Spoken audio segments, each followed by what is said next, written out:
Breaker Broke 23. Today's a pretty important day. Today is Wednesday, December 16th, 2020, and it was 10 years ago today that I started this channel. This is my sixth channel that I had back then. I had 5 previous channels. I've been on YouTube almost since day one. As a viewer, I really liked what YouTube brought as far as bringing information, DIY stuff, repair stuff, and things, you know, hobbies that I was into. And my other channels, my other 5 channels, were CB, let's see, one was for CB radio, one was for car stereo, one was for home stereo, one was just to show family what we were doing up in Washington, because most of my family was back down in Utah, so I thought that would be a thing. I'd just stick to, you know, one thing per channel. And then Breaker Broke 23 started out because I was going to start doing CB radio video gates and ham radio video gates, because there's just a lot of drunk, dumb ham operators out there, quite honestly, on the 80 meter band at night. And I wanted to show people this. And so Christmas Eve of 2010, I was laying in bed. I had my little Kenwood TS850 next to me, and I had an old school, like my very first smartphone, and I was videotaping these drunk monkeys on 3840 80 meter band. And this guy got on, and he wanted to he had his nephew in his ham shack with him, and he wanted to introduce his young nephew to ham radio. And all these other guys just started piling on this guy, just being rude to him. I mean, I thought it was rude. So I kept the camera rolling. And as I'm listening to this, I'm thinking, man, this would be a good video to put on this new channel. So about 4 o'clock Christmas morning, I put it on. And it got like 150 hits the first day. And then the second day, it got like another 100 hits. The third day, it got like 80 or 90 hits. And I'm looking at that, I'm like, wow, that's more hits than all of my other videos combined on all my other channels. This is kind of cool. Maybe I have something here. So I kept doing more of these.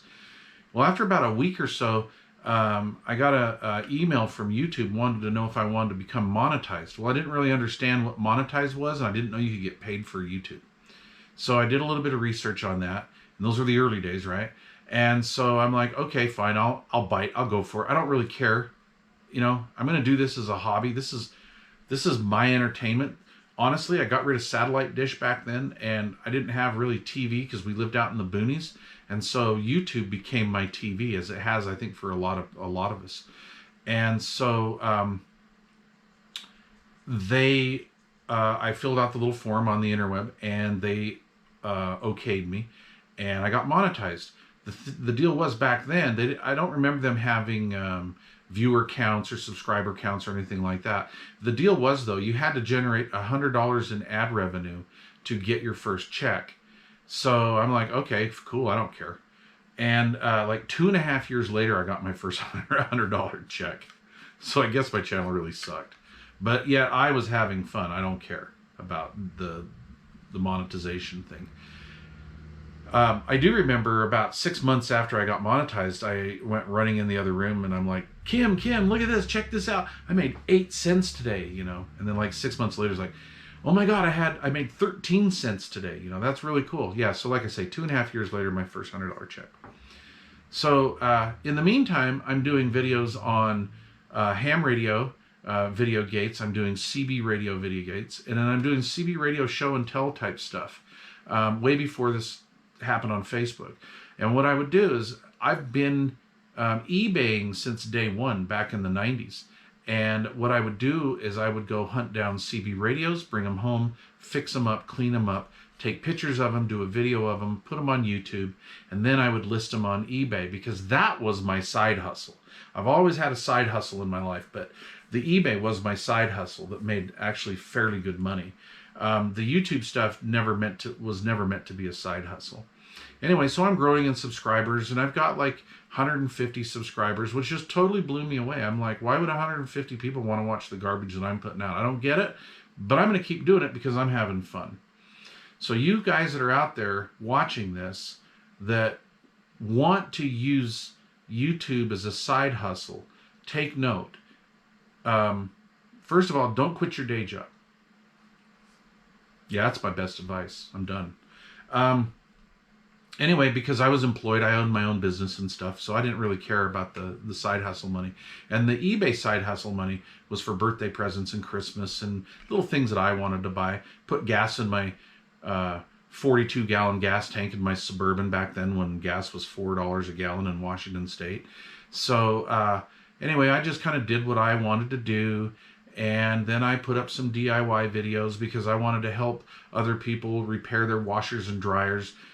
We owned an RV park kind of out in the woods in a very, very, very beautiful location up on the Olympic Peninsula in Washington State, which is about 80, 90 miles north of Seattle. And I really miss that. Yeah, I really miss that. But that being said, to get a washer dryer repaired cost a lot of money. And, you know, in 2010, the economy wasn't very good. Don't know why. And so, you know, you kind of had to learn how to be self-sufficient and do things on your own. So when I would fix something, I would tear it back apart and then make a video of it. And I've always kept this channel organic. And I didn't really know it was called organic till I had a few of my viewers tell me about that. But no special whiz-bang camera work.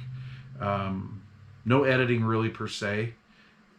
My editing back then was just play, pause on my cell phone. Play, pause. And then when I was done, I'd hit stop. And then I would just go and directly load it up to YouTube. And it would take like hours on my DSL service and cell phone service. But yeah, that was actually pretty fun now that I look back at that. It wasn't a pain. I'm still having a great time. So anyway, it started growing and growing. And then back in about 2017, I believe, mid to end 2017, I actually hit 10,000 subscribers, which just totally overwhelmed me. I was just totally blown away. And at that point, my monetization, I was, you know, making a little bit of money each month now. And so we needed a new car. All my cars had like almost 300,000 miles on it. I'm running a small business through some troubled times. I'm raising 4 children, and I needed a new ride. All my cars had, you know, almost 300,000 miles on it.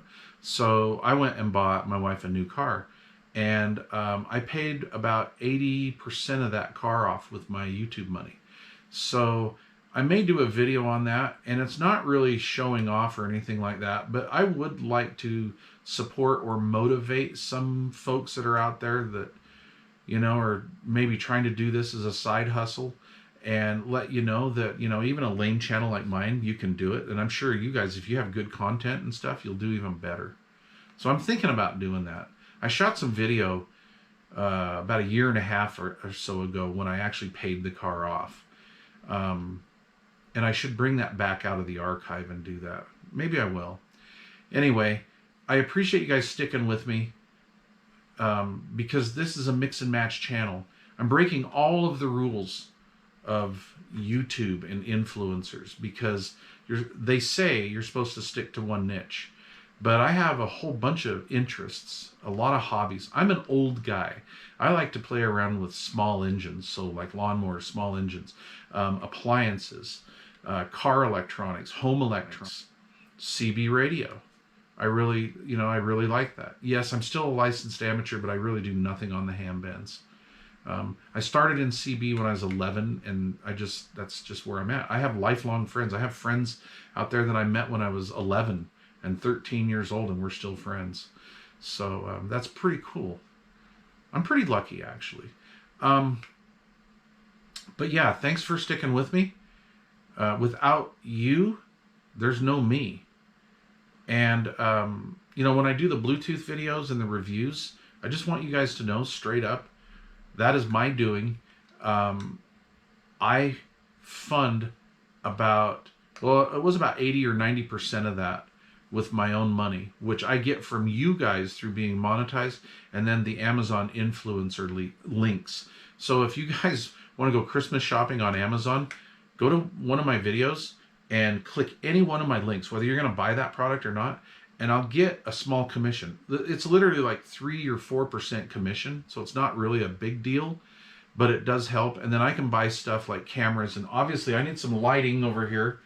So I need to keep investing. But yeah, I try to buy my products and review them and then tell you what I think about them. I do have people just send me stuff because I do have a P.O. box that's in my business info section, I think. And people do send me things to review. And I'll review them. And I would say a lot of the time it's junk. And so I put them in a drawer. And then every year or so, I go and I donate it to like Goodwill type stuff. Desert Industries, the Nurses Guild and stuff like that. Because I figure I'm not going to do a video on it because I don't want to cheap out my channel and misguide you guys. I look at it this way. If I'm not going to use it, I'm not filming it. I'm just not going to do that. Oh, God. This is a pet peeve of mine. I would say 90% of the YouTubers out there that are doing reviews and tests are garbage. It's really a pet peeve. Maybe I shouldn't even do this, but I'm going to. So some guy gets the new whiz-bang device from Amazon or China or wherever, okay? And they look at this for 4 minutes and they're, hey guys, this is the greatest device ever. Go out and buy one. I'm going to leave links down below. Woo, woo, woo, woo, and all that. And, they don't even use it. And all of a sudden it's the best device ever. So when I get a piece of gear, I use it for like a while. I mean, there are Bluetooth devices and speakers that I've used for a month or two before I'll even think of putting them on camera. Because I just want to make sure if I'm peddling something, I want it to be straight up. Now, I know everybody will buy something and you'll get something bad. You'll get defective product. Every company puts out defective product. It's not intentional, but that happens. And let me know when you get some defective product. I mean, I'd like to know. Maybe I'll go back and review things. I just did a video on a JBL Flip 4 speaker that absolutely sounded great, but we only got like a year's worth of use out of it, and it went to poop. And I tore that sucker apart, and I was so ticked because I just blew like $100 and something to buy my wife this JBL speaker, JBL Flip 4. That was back in the days when I was funding my own channel, and I was so upset. So I made a video on it, and I tore it apart, and I need to post more of those because I do videos and then I throw them on my hard drive and I kind of forget about them. So kind of rant and rave type stuff. But yeah, anyway, like I say, I get like a 3 or 4% commission on stuff when you do the Amazon links. And that helps fund this channel. Buy cameras, and these Bluetooth receivers are not cheap, neither are these speakers. And a lot of this stuff isn't very cheap. So I use that money to fund that. And it doesn't come out of your pocket. It comes out of Dr. Evil's. Yes, I call Bezos Dr. Evil. Ew, Dr. Evil. They kind of look alike, don't they? Because really, it comes out of his profit motive, not yours. I mean, if you're going to pay $100 for this whiz-bang item here, and I get a few bucks in commission, it really didn't come out of your pocket. It came out of Dr. Evil's pocket. I mean, that's the way I look at it. So by helping me, we're kind of putting the wood to him in a way. And I like that. Okay. So yeah, 10 years, man. 10 stinking years. Really cool.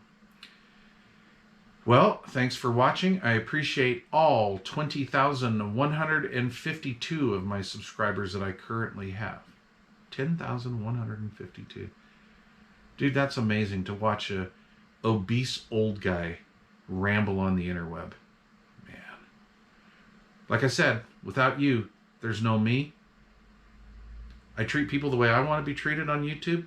So if you guys have questions or comments, leave them down below. I devote about an hour to an hour and a half every morning to answer those questions. I'm going to do my best to do that and continue doing that no matter how big or how small, if I go down or whatever. Because it's kind of a pet peeve of mine, as well as when you watch some big YouTuber's channel and you ask them a question, like maybe like, hey, how did you film this? Or how did you fix those brakes on that Saturn or whatever? And then they never answer their viewers back. I honestly think that's rude. So I try not to do that. So, okay, enough rambling. Breaker Broke 23 thanks you. I thank you very much. And we'll see what happens in 2021. Cheers, guys.